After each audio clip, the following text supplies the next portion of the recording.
Welcome to the series of final term lecture wise solve MCQs. ये final term की lecture wise solve MCQ series की video है। Complete series इस channel के ऊपर upload की जा रही है और आज की वीडियो के अंदर आपको FIN 6 to 5 के फाइनल टर्म के सॉल्व एमसीक्यूज लेक्चर वाइज करवाए जा रहे हैं। तो शुरू करते हैं आज के इस ट्यूटोरियल को। इसमें सबसे पहले लेक्चर नंबर 23 है, वो ये कि इसके अंदर जो पहला है वो which of the following is referred to as a knockout criteria. इनमें से किस ऑप्शन से मुराद नॉकआउट क्राइटेरिया वो है रेड क्राइटेरिया। अब लेक्चर नंबर 30 है, आपको लेक्चर्स मिसिंग दिखाई देंगे क्योंकि जो भी इंपॉर्टेंट MCQs है वो आपको करवाए जा रहे हैं। अब ये क्या है, which of the following are the firms that are registered with securities regulators to buy or sell securities on behalf of clients. इनमें से कौन सी जो है वो फर्म्स जो कि रजिस्टर्ड होती हैं सिक्योरिटी रेगुलेटर्स के साथ ताकि वो बाय करें या सेल करें क्लाइंट्स के बिहाफ के ऊपर करेंगे। सो ये होते हैं डीलर्स।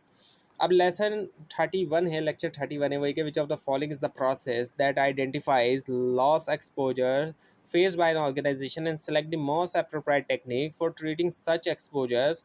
इनमें से कौन सा जो प्रोसेस है जो कि आइडेंटिफाई करता है जो लॉस एक्सपोजर जो कि एक ऑर्गेनाइजेशन ने फेस किया और सिलेक्ट करता है सबसे ज़्यादा सही टेक्निक्स होती हैं उन एक्सपोजर्स को ट्रीट करने के लिए, वो है रिस्क मैनेजमेंट।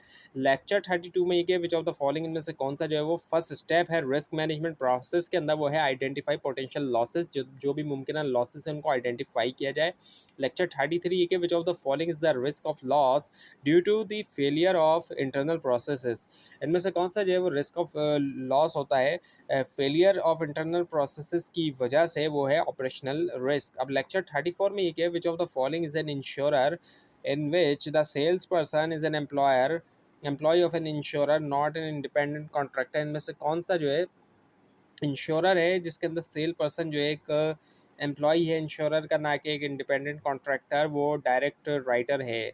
लेक्चर 35 में कि which of the following is one way for a bank to deal with credit risk. इनमें से कौन सा जो है वो एक तरीका है बैंक के लिए कि वो डील करे क्रेडिट रिस्क के साथ, वही कि all loans within the conforming loan limited the time of origination will continue to be deemed. तमाम जो लोन है कन्फर्मिंग करते हुए जो लोन लिमिट है ओरिजिनेशन के टाइम के ऊपर वो उनको कंटिन्यू किया जाएगा कि ताकि वो डीम्ड हो।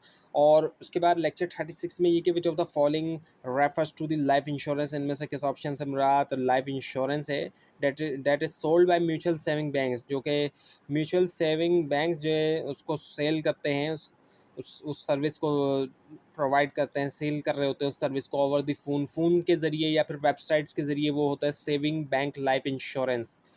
लेक्चर 37 में एक which of the following exposures include margin and collateral agreement with periodic margin calls liquidity backup lines commitment and some letter of credit and some unwanted provisions of securitisation.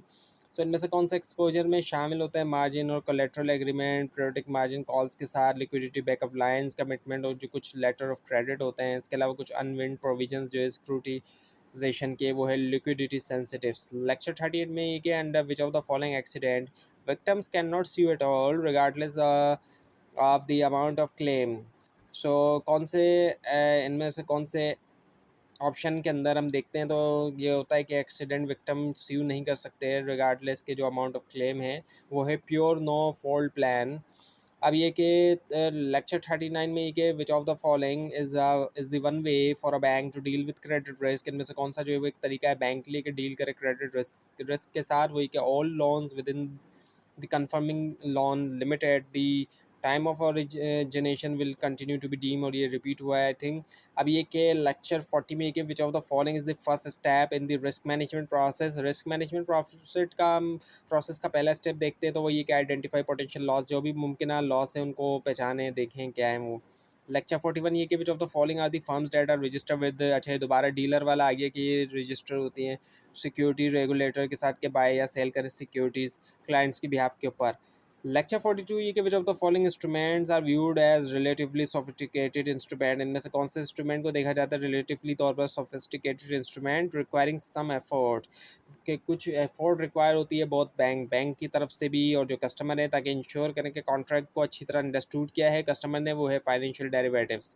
Lecture 43 के which of the following is the process of assessing risk and taking steps to either eliminate or to reduce them by introducing control measures. इनमें से कौन सा process होता है assess करने का risk और स्टेप लिए जाए ताकि एलिमिनेट किया जाए या कम किया जाए इंट्रोड्यूस करते हुए control measure? Answer is risk management. Lecture 44 ये के विच ऑफ द फॉलोइंग इनमें से कौन सा जो है वो most suitable term for describing the practice of having a group of companies or organization collectively insured under policy? इनमें से कौन सी मोस्ट सुटेबल टर्म है डिस्क्राइब करने के लिए इस प्रैक्टिस को कि ग्रुप ऑफ कंपनीज का होना या ऑर्गेनाइजेशन कलेक्टिवली जो कि इंश्योर्ड हैं पॉलिसी के अंडर? आंसर है ग्रुप इंश्योरेंस। तो ये थी आज की वीडियो। आपको इस बार में कोई क्वेश्चन ख़ास तो इसमें कोई मिस्टेक दिखाई दे ज़रूर हाईलाइट कीजिए। और इस पूरी सीरीज़ को देखने के लिए और फाइनल टर्म एग्ज़ाम्स की प्रिपरेशन के लिए इस चैनल को सब्सक्राइब कीजिए, बेल आइकन के ऊपर क्लिक कीजिए। Thanks for watching this video and best of luck for your exams.